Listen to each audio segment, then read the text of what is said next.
Oceania মহাদেশের একটি বৃহত্তম রাষ্ট্র হচ্ছে অস্ট্রেলিয়া মহাদেশ, আবার এটাকে অনেকে অস্ট্রেলিয়া মহাদেশও বলে।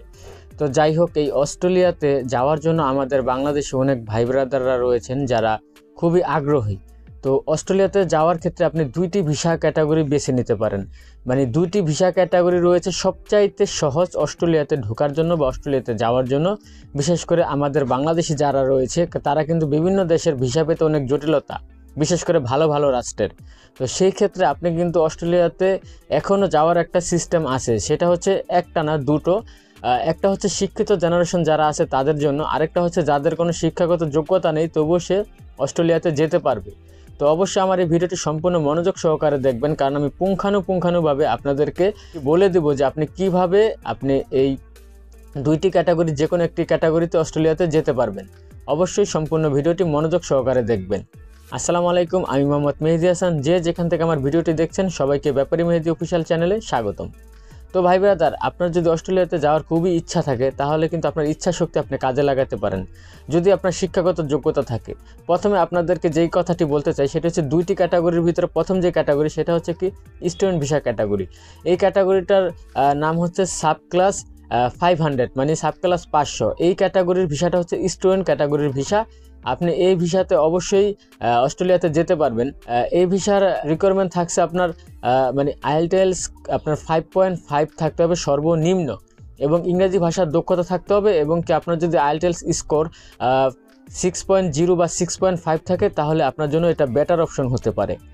অবশ্যই আপনাকে এই বিষয়টা খেয়াল রাখতে হবে যে আপনার সকল ফাইল এবং ডকুমেন্টস ভালোভাবে সাবমিট করতে হবে। এক্ষেত্রে যদি আপনার কোনো ভালো এজেন্সি শরণাপন্ন হতে হয় তাহলে আপনি তাই করবেন, কারণ বাংলাদেশে ভালো ভালো এজেন্সি রয়েছে যারা স্টুডেন্ট ভিসার কাজ করে। তাদের মাধ্যমে আপনার সকল ফাইল এবং ডকুমেন্টস যদি আপনি সাবমিট করেন, ফাইল ফিল আপ করেন, আশা করি আপনার ভিসা হবে। তবে একটা জিনিস আপনার মাথায় রাখতে হবে, আমাদের দক্ষিণ এশিয়ার মানুষদের কিন্তু ভিসা অস্ট্রেলিয়ার ক্ষেত্রে রিজেক্ট হওয়ার হার বেশি।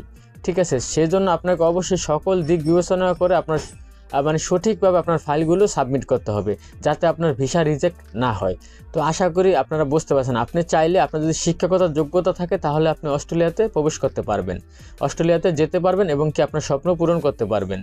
এবার বলবো, আপনি যদি আপনার কোনো শিক্ষাগত যোগ্যতা নাও থাকে, আপনার যদি কোনো কাজের অভিজ্ঞতা নাও থাকে, তবুও কিন্তু আপনি একটি ভিসা ক্যাটাগরি রয়েছে, সেই মাধ্যমে কিন্তু আপনি অস্ট্রেলিয়াতে যেতে পারেন।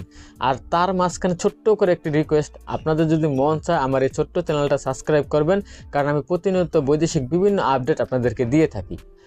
যে আপনি কিন্তু অস্ট্রেলিয়াতে আরেকটি ভিসা ক্যাটাগরি রয়েছে, সেটা হচ্ছে সাব ক্লাস 600, মানে সাব ক্লাস 600। এই ক্যাটাগরির ভিসাটা হচ্ছে কি একটা ভিজিটর ভিসা কোয়ালিটি। এটার ভিতরে কিন্তু আবার দুইটি ভাগ রয়েছে। একটা হচ্ছে ট্যুরিস্ট স্ট্রিম মানে ভিসা। ট্যুরিস্ট স্ট্রিম ভিসা বলতে এরকম বিষয়টা হচ্ছে যে আপনার এটা ইনভাইটেশন লেটার লাগে, যেরকম আপনার ওখানে কোনো ভাই বেড়াদার, বন্ধু বান্ধব, আত্মীয় স্বজন যে কোনো একটা পার্সন আছে অস্ট্রেলিয়াতে, সে ওখানে বসবাস করে। এটা আপনার সোশ্যাল মিডিয়া থেকে আপনি ধরেন একটা অস্ট্রেলিয়ার মেয়ের সাথে প্রেম করতেছেন, এক্সাম্পল, মানে অস্ট্রেলিয়া থেকে যে কেউ আপনাকে ইনভাইটেশন পাঠাতে পারে। আর এই ইনভাইটেশন লেটারের মাধ্যমে আপনার এই মানে 30 দিনের একটা ভিসা হবে, মানে 30 দিনের জন্য আপনি অস্ট্রেলিয়াতে গমন করতে পারবেন। এই সিস্টেমে কিন্তু আপনি অস্ট্রেলিয়াতে যেতে পারবেন। আর এই বলছিলাম আমি দুটি ভাগ রয়েছে এই সিস্টেমটার ভিতরে। আরেকটা যেটা সিস্টেম সেটা হচ্ছে কি ফ্যামিলি স্পন্সার স্ট্রিম। ঠিক আছে, মানে ফ্যামিলি স্ট্রিম স্পন্সার এরকম একটা কোয়ালিটি রয়েছে। এটাতে আপনার ভিসা হওয়ার সুযোগ অনেক বেশি, অনেক বেশি এটাতে ভিসা হওয়ার সুযোগ। কারণ এটা হচ্ছে কি যে আপনার অস্ট্রেলিয়াতে আপনার কোনো রিলেটিভ বসবাস করে, যার ওখানে মানে রেসিডেন্সি আছে, সে অস্ট্রেলিয়াতে স্থায়ীভাবে বসবাস করে। এরকম কোনো ব্যক্তি যদি অস্ট্রেলিয়াতে থাকে, সে যদি আপনাকে ইনভাইট করে তাহলে অবশ্যই আপনার ভিসা হবে। এবং কি তাকে সেখানে গ্যারান্টর হিসাবে মানে অস্ট্রেলিয়ান ডলার সর্বনিম্ন 5,000 থেকে 15,000 পর্যন্ত ওখানে করতে হয় আর কি, গ্যারান্টর হিসাবে জমা দিতে হয়। মানে আপনার ভিসার মেয়াদ শেষ হওয়ার আগে যদি আপনি বাংলাদেশে চলে আসেন তাহলে তার টাকা সে ফেরত পেয়ে যাবে।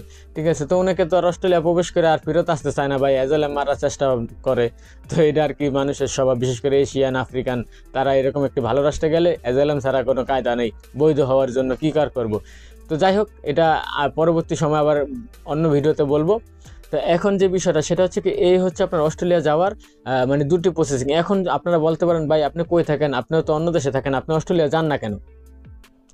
এখন বিষয়টা হচ্ছে ভাই আমি অস্ট্রেলিয়া যান না কেন বা আমি যাইতে পারি নাই কেন, এই বিষয়ে একটা দুঃখজনক ব্যাপার আছে। যখন আমি মালয়েশিয়াতে ছিলাম, আমার রিলেটিভ, আমার মামাতো ভাই, আপন মামাতো ভাই, তাদের ফ্যামিলি সহ বউ, মা, বাপ, শাশুড়ি সবাই থাকে অস্ট্রেলিয়াতে। তাদের ঠিক আছে, বোন থাকে, তারপরে যে বোন জামাই মানে নিয়ে যাবে, বোন জামাই দেশে আছে, কিছুদিন পর নিয়ে যাবে।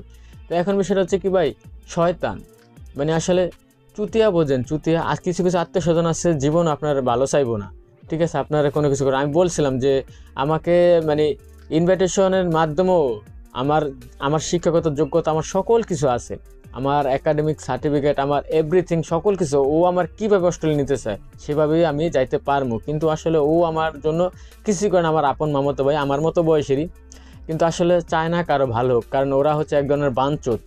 যদিও ওদের টাকা পয়সা অনেক আছে, কিন্তু মনটা অনেক ছোট। তো আশা করি আমি কি বলছি বুঝতে পারছেন।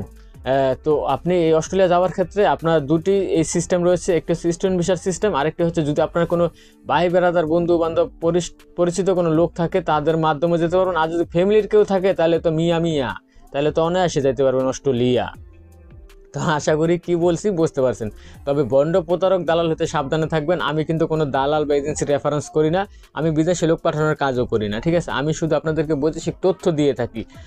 আর বিশেষ করে বিভিন্ন প্রতারক ফাঁদ পাইতে রয়েছে, ঠিক আছে, বিভিন্ন বড় বড় দেশে, নিউজিল্যান্ড, অস্ট্রেলিয়ার বুংবাং ভিডিও দেওয়া, ঠিক আছে, বা লোভমূলক ভিডিও দেওয়া কিন্তু আপনাদের সাথে প্রতারণা করতে পারে। সেই দিক বিবেচনা করে অবশ্যই সাবধানে থাকবেন। তো দর্শক, আজকের মতো এই পর্যন্তই। ভালো থাকুন, সুস্থ থাকুন, আল্লাহ হাফেজ।